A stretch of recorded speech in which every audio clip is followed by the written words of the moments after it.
বন্ধুরা, আজকে এই সুন্দর উনুনটা তোমাদেরকে বানিয়ে দেখাবো। নমস্কার বন্ধুরা, মায়ের ছোট্ট রান্নাঘরে আপনাদের সকলকে স্বাগত জানাই। আজকে কোনো রেসিপি শেয়ার করছি না, আজকে একটি খুব সুন্দর উনুন তোমাদেরকে বানিয়ে দেখাবো। তোমরা থাম্বনেলে নিশ্চয়ই দেখতেই পেয়েছো।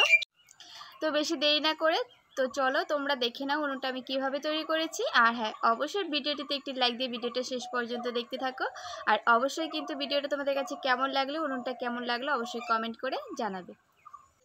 প্রথমেই উনুনটা তৈরি করার জন্য আমি ছোট্ট করে একটা গর্ত করে নিয়েছি। গর্ত করে চারদিকটা একটু লেপে নিয়েছি। আর প্রথমেই আমি কিন্তু মাটিগুলোকে আগে থেকে মেখে নিয়েছি। মাটিগুলোকে আগে থেকে মেখে নিয়ে তৈরি করলে খুব তাড়াতাড়ি উনুনটা তৈরি করে নেওয়া যায়। আর উনুনটা আমি চারকোনা করে তৈরি করব, সেই জন্য আমি একটা দাগ দিয়ে নিলাম। আর এমনিতেও কিন্তু চারকোনা করে তৈরি করতে পারো। আর যারা প্রথমবার উনুন তৈরি করবে অবশ্যই একটা চারকোনা করে দাগ দিয়ে নেবে। আর তোমরা চাইলে এই উনুনটা গোল করেও তৈরি করতে পারো। তো প্রথমে আমি মাটিটাকে চারকোনা করে বসিয়ে নিলাম। খুব সুন্দরভাবে প্রথমে বসিয়ে নিতে হবে। তারপর উনুনের মুখটাকে তৈরি করার জন্য ছোট্ট একটা বাঁশের টুকরো আমি দিয়ে দিলাম। তোমরা চাইলে এখানে যে কোনো কাচের বোতল অথবা যে কোনো কলা গাছের টুকরো অথবা যে কোনো ধরনের বোতল, একটা শক্ত বোতল দিয়ে দেবে। তারপরে ওপরে আমি আবারও আরেক থাক দিয়ে দিচ্ছি। আমি 2 থাক তৈরি করব উনুনটা।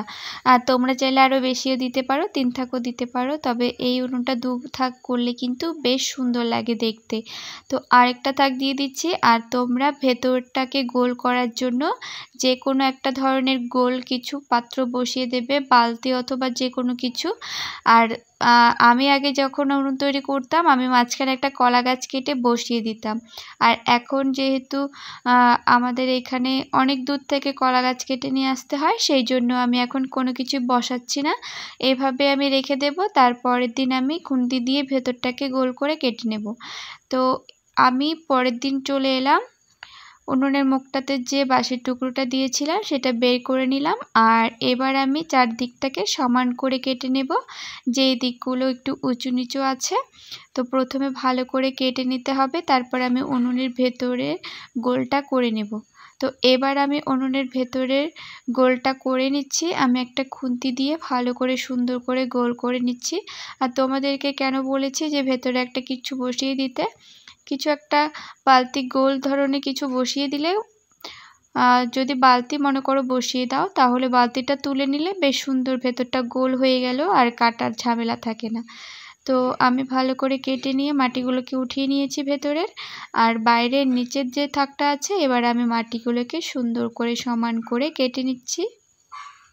তোমরাও এভাবে কেটে নিবে, তাহলে কিন্তু বানাতে বেশ সুবিধা হবে আর খুব তাড়াতাড়ি হয়ে যাবে।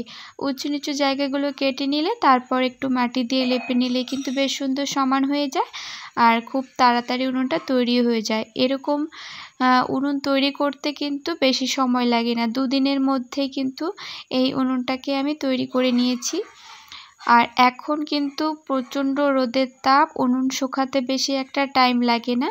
তো 2 দিনের মধ্যে আমি উনুনটাকে কমপ্লিট করে নিয়েছি। আরও তাড়াতাড়ি কমপ্লিট করা যায়, যেহেতু সময়ের জন্য একটু করা হয় না। আর দেখতে পাচ্ছ এবার উনুনের যে মুখটা আমি কেটে বাঁশ দিয়েছিলাম, বাঁশের টুকরো, সেটাকে আমি আরেকটু বড় করে নিচ্ছি। তোমরা তোমাদের সুবিধা অনুযায়ী ছোট বড় করে নিতে পারো। আর ভেতরটা তোমরা যদি সব সময় রান্না করতে চাও তাহলে ভেতরের যে গর্তটা আছে সেটা আর একটু বড় করে দেবে। তোমরা যে অনুযায়ী রান্না করবে, যদি মনে করো যে একটু বেশি রান্না করতে হবে, যাদের মনে করো, আমি বলছি যাতে ফ্যামিলিতে বেশি লোক থাকে, তাহলে কিন্তু একটু বেশি রান্না করতে হয়। সেই অনুযায়ী কিন্তু লাকড়ির ছাইটা একটু বেশি হয়, তখন কিন্তু গর্তটা ছোট হলে বারবার ছাই তুলতে হয়। আর যদি তুমি একটু বড় করে গর্তটা করে নাও তাহলে সুবিধা হবে।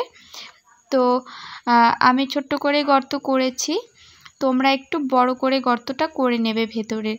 তো এবার আমি ওপরের থাকটাতে ভালো করে মাটি দিয়ে লেপে নিচ্ছি। প্রথমে আমি সমান করে নিচ্ছি, তারপর আমি ঝিকগুলো বানাবো। আর দেখতে পাচ্ছ যেহেতু আমি আগে থেকে কেটে নিয়েছি সুন্দর করে, আমার কিন্তু কোনো অসুবিধা হচ্ছে না। শুধু একটু একটু করে মাটি দিয়ে উঁচু নিচু জায়গাগুলোকে সমান করে নিচ্ছি।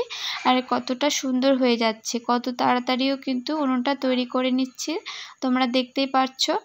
আর তোমরা একটু আস্তে ধীরে উনুনটাকে তৈরি করবে। আমি যেহেতু একটু স্প্রে দিয়েছি সেই জন্য হয়তো তোমরা ভাবছো অনেক তাড়াতাড়ি হয়ে যাচ্ছে।